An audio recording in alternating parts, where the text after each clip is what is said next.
Hello and welcome to my Real Estate Exam Prep podcast series. I've already helped hundreds of students start their real estate careers, and my goal with this podcast series is to help you pass your exams. You can check out all 11 podcasts in this National Exam Prep series, and for more information, you can watch my full lesson videos on each topic on my YouTube channel at Tom's Next Level Real Estate. Today I want to focus on land use controls and what you need to know to pass your exams. You're certain to see several questions on your exam about the government rights in land. Well, here's key points you want to remember about these government rights. They override an individual owner's rights. They certainly take precedent. There are 4 of them. You covered these in your coursework already, I'm sure. Police power, eminent domain, taxation, and escheat. And if you remember, your acronym to remember those is PETE, P-E-T-E. So let's talk about each one of those and how they're likely to show up on your exam. First government right we'll talk about is police power. Key points, very testable points for police power. These powers are established and exercised at a local level. They include things like a city planner's master plan. Question on the exam will be, why does a city planner have a master plan? What is the purpose of the master plan for a city? A master plan is going to show where the industry is going to be located, where high density housing is, low density single family homes are, whether there's still some agricultural land. They lay out and map out the city. They have a master plan. Test question, I'm sure, will be, what's the purpose of the master plan? Your answer should be to control growth. The city can't allow growth to happen haphazardly in their city. So the master plan purpose is to control growth within the city.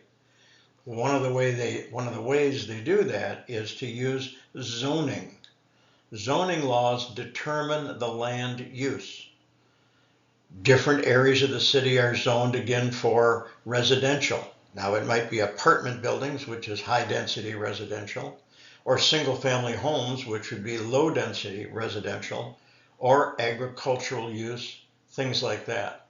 So zoning laws fall under the government right of police power, and the purpose of the zoning law is to determine the land use.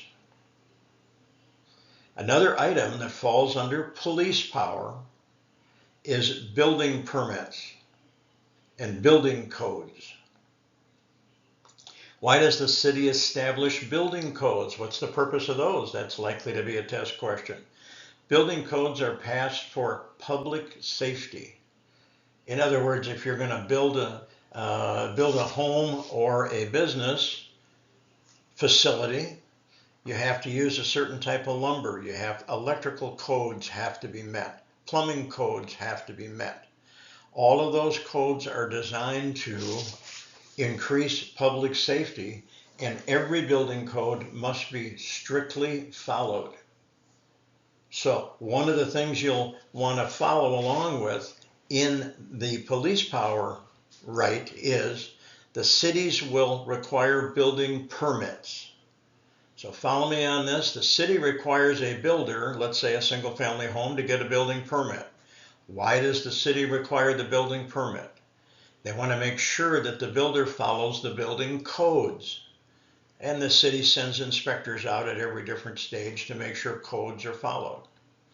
And once the building codes have been met and the building is complete, the city will issue to the builder a certificate of occupancy, a CO. Very important name for your test, very important document, certificate of occupancy. That tells the builder and any buyer of that home that the builder did get a building permit and that when it was built, all the building codes were followed. That's the document that the buyer of the home would receive when they close on that new home, a certificate of occupancy that will let that buyer know that the builder has followed all the rules. And all of those laws fall under police power, the government right of police power. A couple other terms under police power I want to talk about real quick. One is, be sure you know the difference for your exam between a non-conforming use and a special use permit. Now, I go into more great detail on my full lesson video on land use controls, but here in a nutshell is what you have. And I'll give you an example and some context to help set this up. Let's say you own a farm on the end of town and you are zoned agricultural right now, and you have a 20-acre farm in a vast area that's still owned agricultural. But the city decides they want to change the zoning in your area because they want to induce more developers to come in and build homes. They need some more residential area. So the city rezones your land.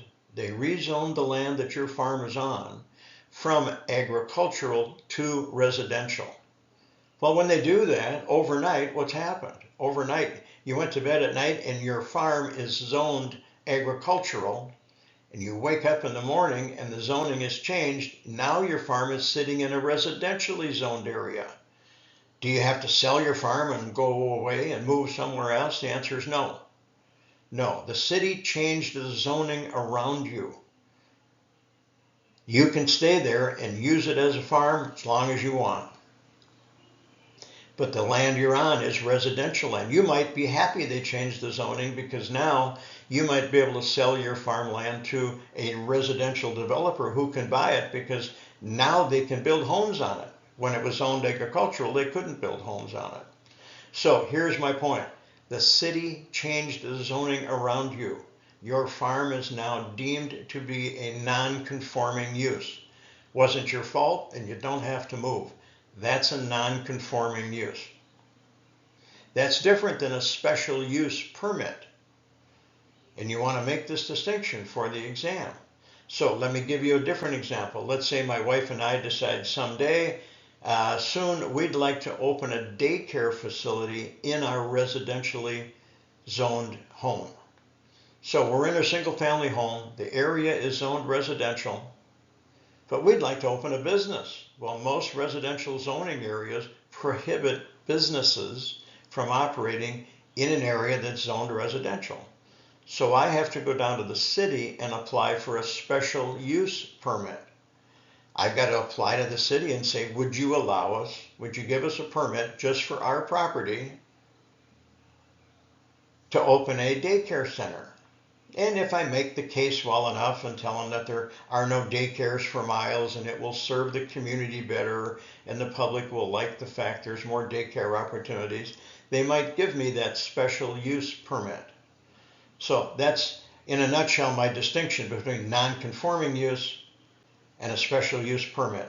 Non-conforming use, to recap, the government changed the zoning around me. I had nothing to do with it. I now have a non-conforming use. I can stay there as long as I want to.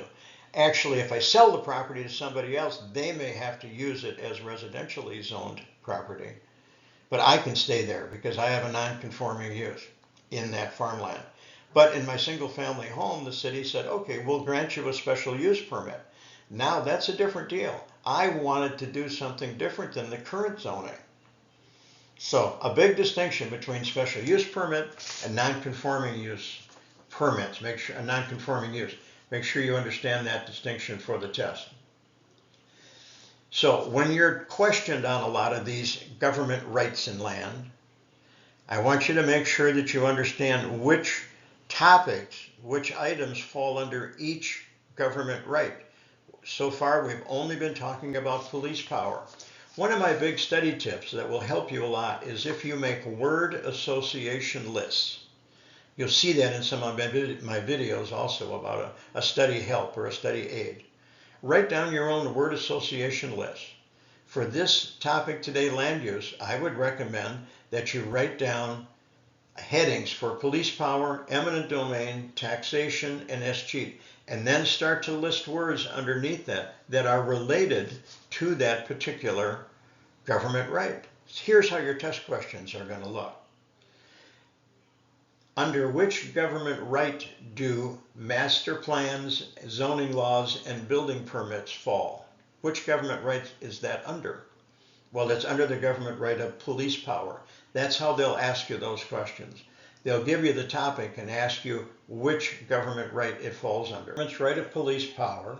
It's part of the zoning regulation in a city. And a variance, if it's granted by the city, would allow a homeowner to vary or deviate from one of the current zoning regulations. The most common type of variance you'll see in the marketplace and actually on your exam will be a variance to deviate from certain lot setbacks. Setbacks are no build areas around an individual's home lot. So the lot that you own and you sit on, your house sits on, let's say this lot is 100 feet square, odd shape, but let's use that for an easy example. The lot is 100 feet square. The city won't allow you to build your building right up to any one of the lot lines, either the side yard or the front or rear yard lines. You're not able to build directly up to those. If they did, two homeowners side by side would have houses right next to each other. So the city always installs in their zoning regulations front and rear yard setbacks as well as side yard setbacks. So typically they range between 10, 15, 20 feet. From each one of those lot lines is an area where you cannot build. Well, let's assume one lot, your lot has a 15 foot side yard setbacks.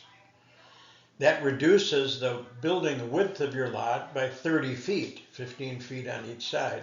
So now you could only build in 70 feet. Well, on most lots, that's plenty of room, but let's assume you want to build your house towards one side of the lot or the other. And you'd like to build your house inside that 15 foot setback. Well, if you want to intrude into that setback line, even by 1 foot, let's say your house fits perfectly on your lot and gives you the scenic views you want and works well, but it has to be 13 feet from one of the side yards, not 15 feet. You would then need to go to the city and apply for a variance, which would allow you to build your house 13 feet from that one side yard line instead of staying away 15 feet. That's all a variance really is. But there are several ways you'll see the questions on the exam. The most common example, again, is going to be side yard setbacks or front and rear yard setbacks. But there'll be other examples on the exam that they'll have. They might ask you this question: all of the following statements are true about a variance except. Well, here's some true statements about a variance that you want to look out for and watch for on your exam. First of all, if the city grants an individual owner a variance to intrude on those side yard setbacks in our example, that variance for one lot does not change the entire zoning regulations for the neighborhood. It does not do that. They want to make sure you know that on the exam. They'll ask you for examples of variance. Again, intruding into a lot line setback would be an example. We talked earlier about a special use permit. Special use permit, or I want to, let's say I want to open a daycare in my single family home. That daycare would violate one of the zoning regulations the city has on no home-based businesses. So I would apply for a variance when I apply for my special use permit. So a special use permit is an example of a variance. But you remember we also talked earlier about a non-conforming use, where the city changed the zoning around my small hobby farm, and now I'm in a residentially zoned area. I can still operate my hobby farm. So think about this for part of a test question. Is a non-conforming use a form of a variance? No, it's not. The homeowner didn't apply for it. The city changed the zoning around the homeowner. or the farmer in this case. But a special use permit is a form of a variance because the homeowner has to apply for that to vary or deviate from the current zoning regulations in the neighborhood. So remember those key points about a variance. So let's move on to eminent domain. Just real quickly, to define eminent domain, it is the government's right to take private land if the government feels there is a higher and better use for the land than what you're using it for now.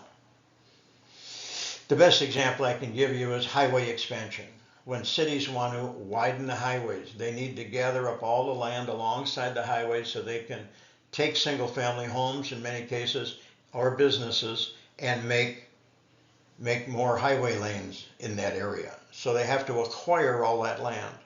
They can do that by eminent domain. So, things to remember for eminent domain. If the government deems there's a higher and better use, remember that term. And two key points about eminent domain. The government's right to take that private land is called eminent domain. But remember, the process they use to take the land under the right of eminent domain is called condemnation.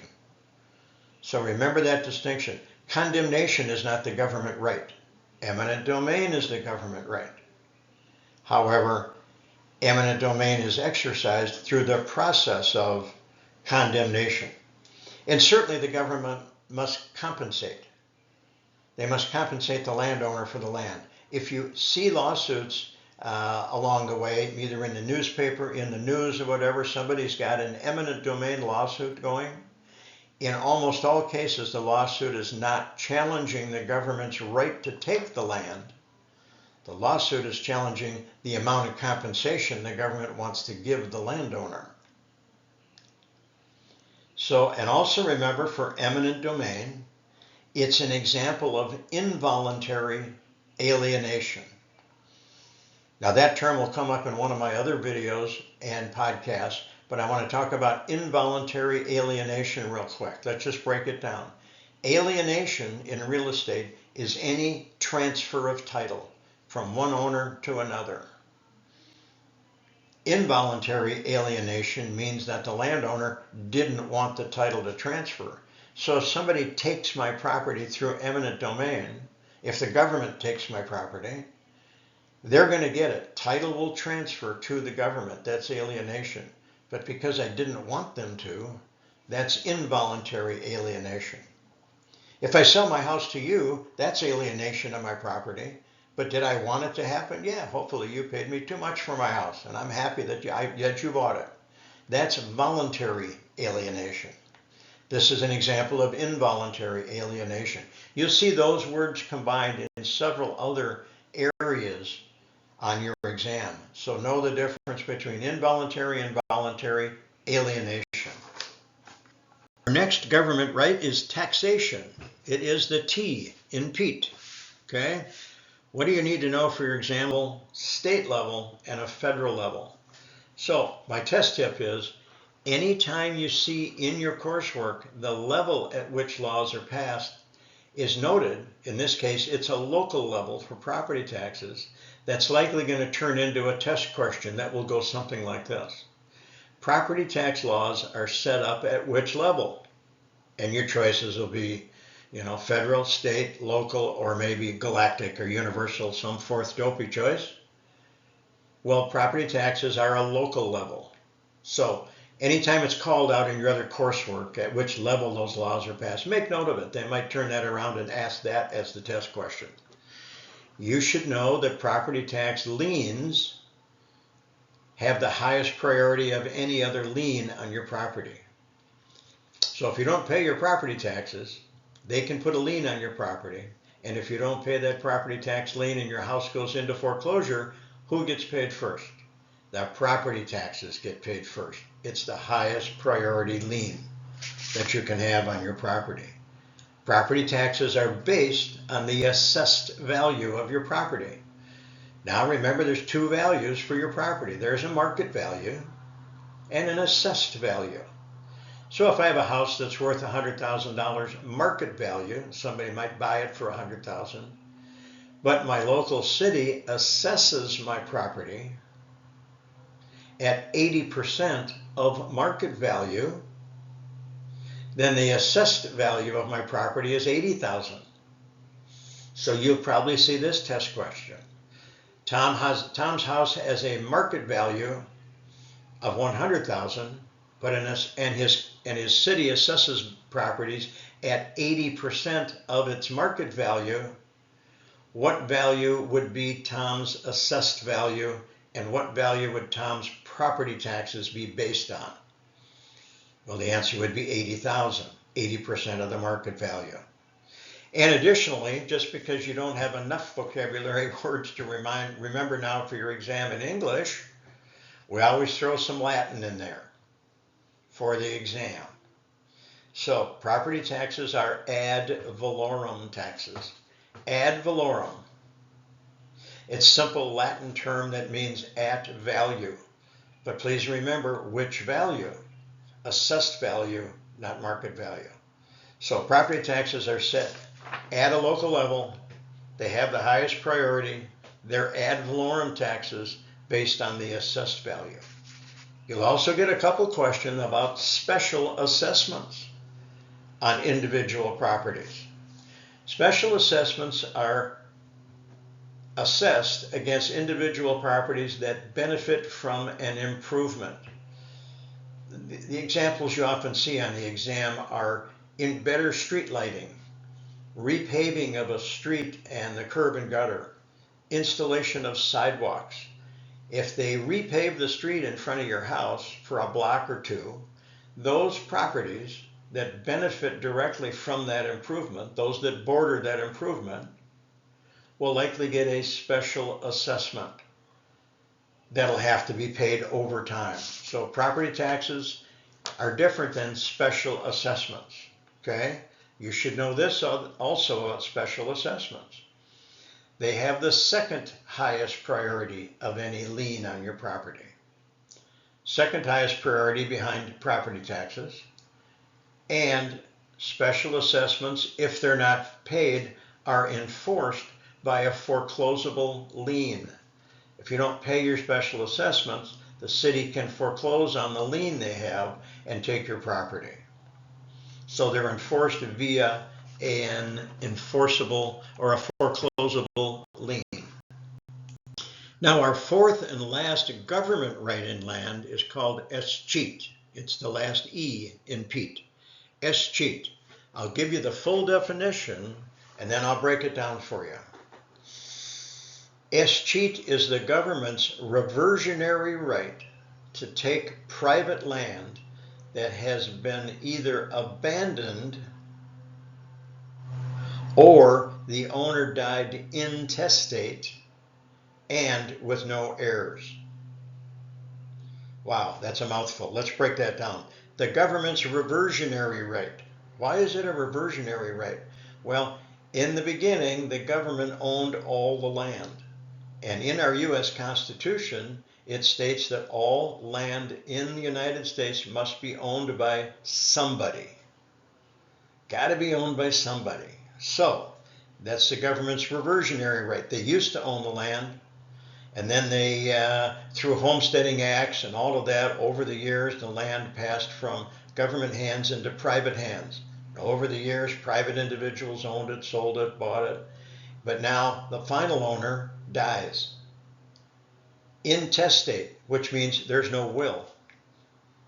So the government says, well, can we find any heirs? No, the owner died intestate and with no heirs. Well, if there's nobody else to get the property, what is the government going to do? They're going to take the land back through the right of escheat. Not because they want the land, they're trying to acquire old dilapidated houses maybe. They're not trying to do that. Somebody has to own it. So if the government takes ownership back through their reversionary right of escheat, then they will likely put it back in the marketplace, tear it down, fix it up, sell it for somebody to fix up and resell, but at least somebody will be entitled to the property. The other option would be, I said, if somebody abandoned the property. If they can't find the owner just left and didn't leave a trail or a trace, then the government can use the same process of escheat.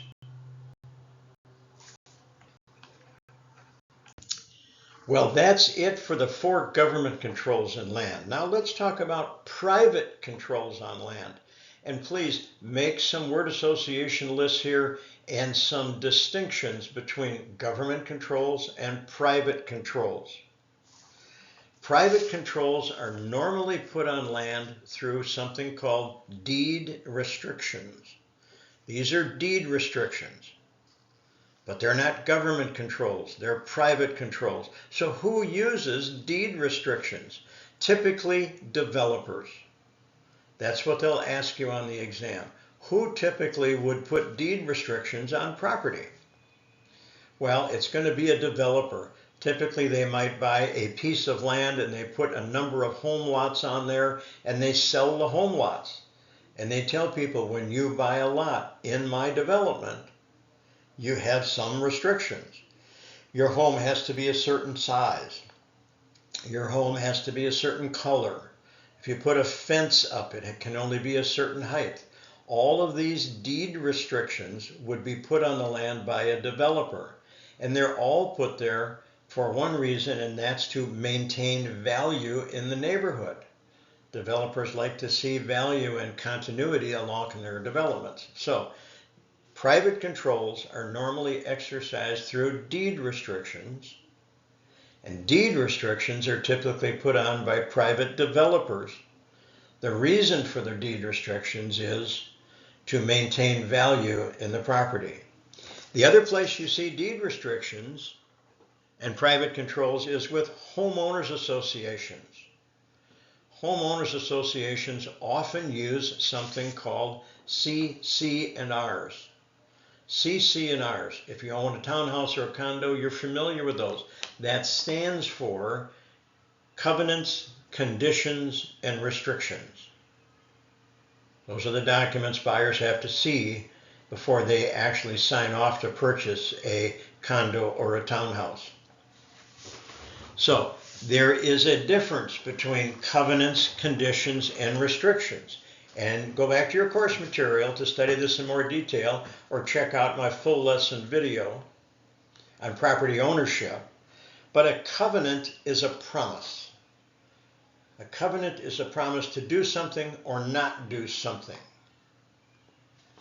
So a developer or a homeowners association might have this covenant. You can't park an RV in the driveway for more than 48 hours at any time. And that's to prevent people from storing RVs in their driveway. Well, that's a promise. That's a covenant. An example of a condition, especially in an apartment or a condo or a townhouse area, might be pet size. If you live in a high-rise condo building, they likely have a condition that says you can't have pets more than 50 pounds, 20 pounds, whatever it is. So pet size would be an example of a condition on a property. And a restriction is something very easier to measure, easier to tell if it's being violated or not. A deed restriction would be something like fence height. Many times developers don't want a 10-foot fence around the front yard. That detracts from value. So they might have a fence height, a restriction on the deed. So covenants are promises. Conditions and restrictions are stronger than covenants, and either a condition or a restriction could cause you to get into a lawsuit with a developer and actually possibly lose your ownership of the property. So remember those three: covenants, conditions, and restrictions.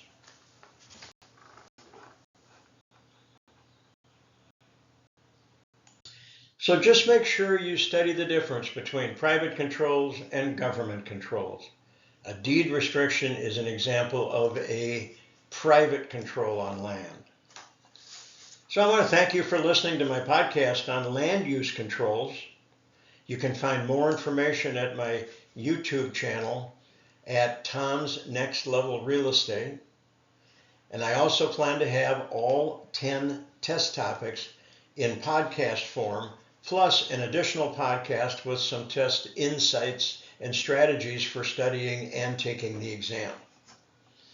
As always, remember, my goal is your success.